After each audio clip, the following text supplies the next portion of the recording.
For the price of a cup of coffee, join my Patreon.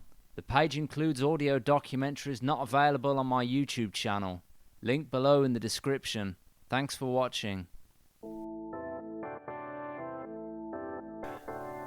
During the mid-90s, the three remaining Beatles got together to make a documentary, a book, and a 3-volume set of double albums. This is commonly known as the Anthology Project, as the book was titled The Beatles Anthology, as was the documentary series and each of the CDs.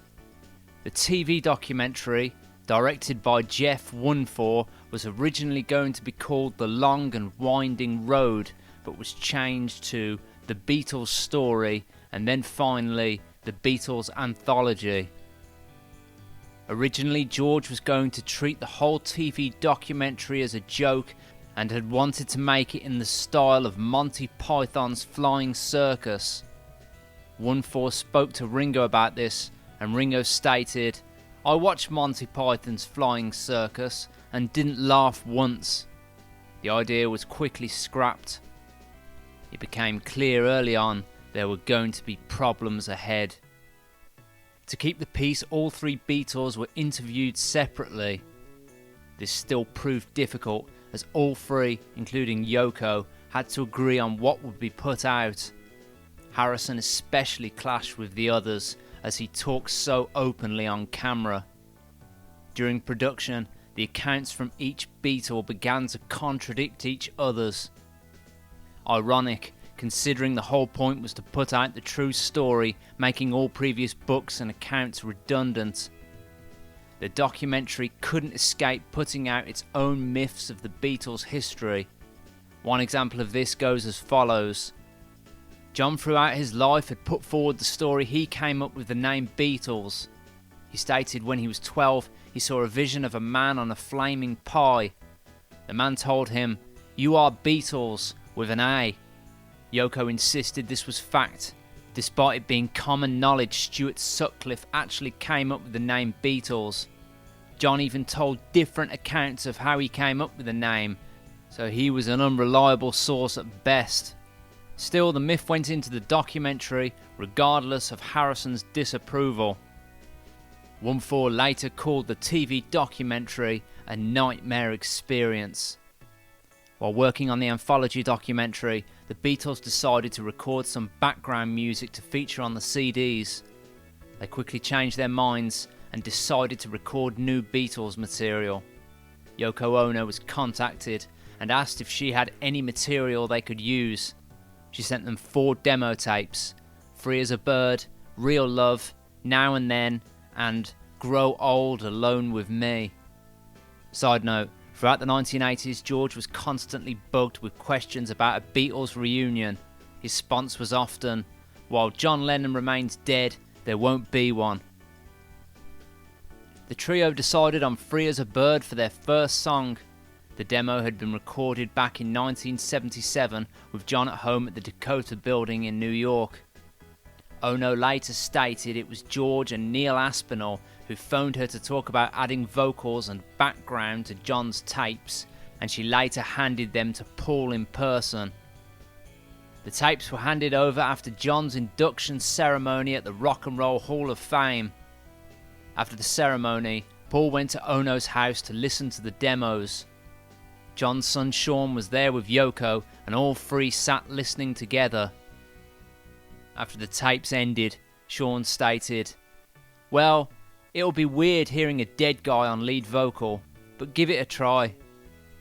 Paul accepted the tapes, but reassured Yoko and Sean if they didn't like the finished songs, they could reject them. When Paul informed George and Ringo about what he had said, they were agitated. They were of the opinion, what if we like the project and then it's rejected by Yoko? Paul contacted Ono and told her, "Don't impose too many conditions on us. It's really difficult to do this spiritually. We don't know.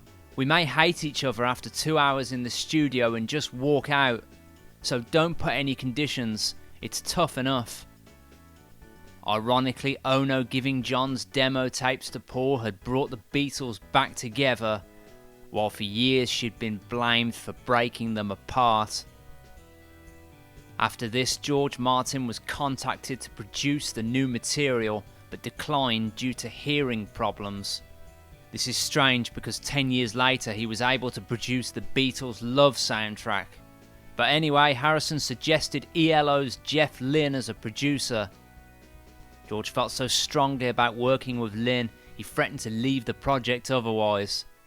Paul and Ringo agreed, and work began in McCartney's studio in February 1994. Side note, Jeff Lynne stated working with the three Beatles was one of the most thrilling things he'd done in music. He loved listening to the three reminisce, but felt immense pressure to get the songs perfect. Before work began, the three agreed to pretend John was with them, but he'd gone to lunch or just wasn't in the studio at the time, but was still with them while recording. Because Free as a Bird was a demo taken from a cassette tape, John's timing was sporadic. He'd sing slow and then speed up at other parts. They decided to work around John's voice, dropping it in when needed. The song opened with a guitar solo from George before Lennon's voice begins. A middle section and extra lyrics were added before ending with a ukulele being strummed over John's voice. Barely audible, John can be heard saying, "Turned out nice again." The documentary series coincided with the release of the single Free as a Bird and the first anthology CD. The book was not released until 4 years later. Free as a Bird peaked at number 2 in the UK charts and number 6 in the US. Problems began with their next single, Real Love. Producer Jeff Lynne struggled with, in his words, a terrible amount of hiss on the demo tape. The song was also more complete than Free as a Bird, leaving the three remaining Beatles with little input. Instead, they focused on making the sound as Beatles-y as possible, refusing state-of-the-art gear.